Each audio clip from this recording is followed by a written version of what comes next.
Lots of celebrities are taking the time to tell people to stay in school and learn to read. Spend your time learning to read. Now, this isn't just a message for the young, but it's for parents, too. It is never too late to read. Meet Lynn Futrell and her son, David, and Rebecca Fake and her son, Nick.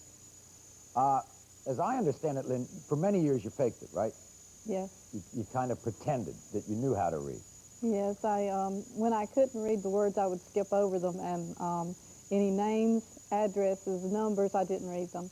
But when it come time to read to my son, he would always correct everything I did wrong. So I got where I would just take the book and keep him from seeing it, because any word I could not read, he caught it. Everything that I couldn't do, he would catch me. Well, what were you thinking about, David? Were you saying to yourself, my gosh, I don't think Mommy can read? No, well, sometimes she couldn't, like, big words or really hard stuff. She couldn't read stuff like that, and I'd just help her out with it. I didn't really think about her not being able to read. I mean, I was too young, and I never thought about that, really. So you kept this secret, I guess, within you for years, right?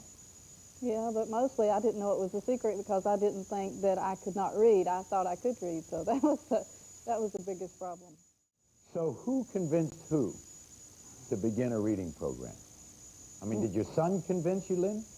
No, really, it was my husband. We were talking about getting better jobs and furthering our education and stuff, and I told him it was ridiculous. He wanted to go to a community college, a trade college, and I told him there was no way we could do it because we were going to have to start at the beginning. And we had saw a commercial with an older black man, Mr. J.T. Pace, who was 68 years old, and he could not read a word. And he said, well, if he can do it, we can do it. And that's where we started. We went down to the Greenville Literacy Office in South Carolina, and that's where we started out from. I mean, there are millions, as we know, in this country who cannot read and write for different reasons. For instance, Lynn, why? You left school? Is that what happened? Well, I couldn't read and write when I was in school. I bluffed my way through school like I'm sure most of these did. I copied everything straight from the book. I was in and out of special classes. They would put me in.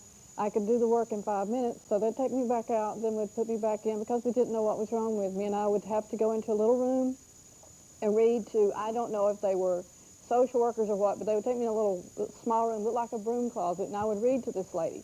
And she would come back out and she'd say, well, she can read, but I don't know what her problem is. So there, I guess, is where I came away with, I can read, but there's something else wrong. Did any of you ladies ever have a job, and if you did, how did you hide it from the boss or the company? All my jobs were no thinking jobs.